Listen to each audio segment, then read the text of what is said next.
په نړۍ کې ځینې داسې لوبغاړي وي چې یوازې لوبې نه کوي، لوبې نه ګټي، بلکې د خلکو زړونه هم ګټي. دغه لوبغاړي چې ډېر کله د خپلو لوبډلو لپاره د لوبې بڼه بدله کړې او په ټوله کې د لوبډلې د ملا د تیر حیثیت لري. راځئ د کرکټ د نړۍ شاهکاره څلور لوبغاړي در وپېژنم چې د نړیوالو مبصرینو له لوري ورته فیب 4 ویل کېږي.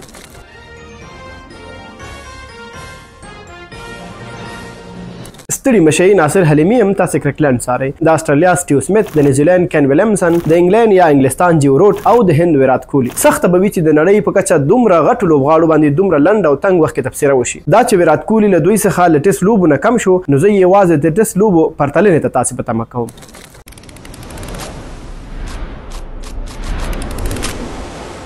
فیب 4 د انګلیسي د فیبولس 4 لنډیز دی چې پښتو کې غوره څلور بللی شو. دا عامه جمله د کرکټ په نړۍ کې دغو سترو توپوهنوکو ته کارول کېږي چې له بده بخته ویرات کوهلي ترې له ټېسټ شلوریزو او سټیو سمیت ترې له یو ورځنیو لوبو څخه کم شوی دی. لن به یې په لوبو، منډو، د بیټینګ ایوریج، پسلیزو او د کپتان په توګه د ګټې په فیصدۍ غږېږم. پیل به یې له ډېرو لوبو څخه وکړم.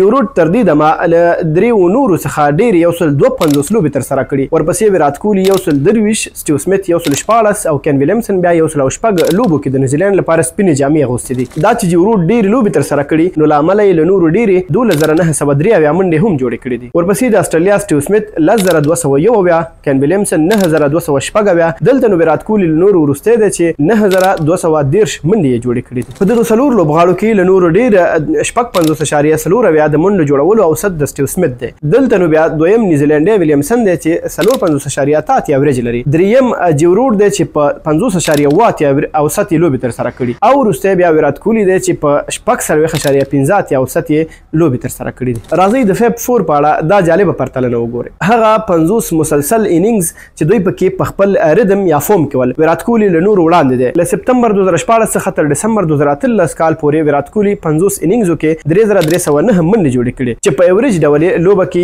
1.93 منډې راځي. سټیو سمیت له فبروري 2014 څخه د سپتمبر 2019 پورې په 50 انینګزو کې 3209 منډې جوړې کړې چې په 415 اوسط سره یې دغه انینګز لوبولې دي. ورپسې کین ویلیمسن دی چې له 2014 اکتوبر نه تر سپتمبر 2014 پورې په 50 انینګزو کې 3083 منډې په 1.8 اوسط جوړې کړې دي.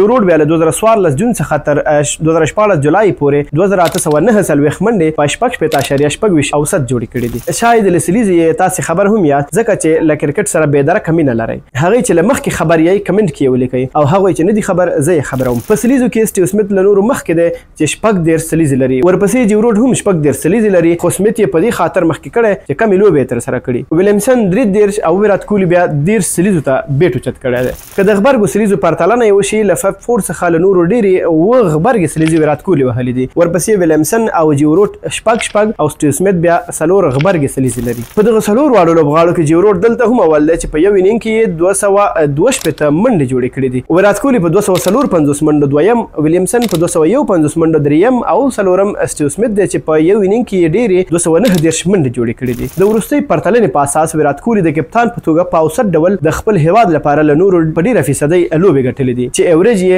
58.2 دی. ورپسې سټیو سمیت په 55.50 اوسط په کپتانۍ لوبې ګټلې دي. دریم ویلیمسن دی چې په 55% یې لوبې ګټلې او ویرات بیا په 42.13% د انګلینډ لپاره د کپتان په توګه لوبې ګټلې دي. راځئ پای به یې تاسو ته پرېږدم او راته ووایئ چې له دغه لوبغاړو څخه کوم یو د خپلې لوبډلې لپاره ډېر ګټور تمام شوی. ډېره مننه د دې لپاره چې لا ډېر وهڅېږو. زموږ یوټیوب چینل سبسکرایب کړئ او فیسبوک پیج مو وڅارئ.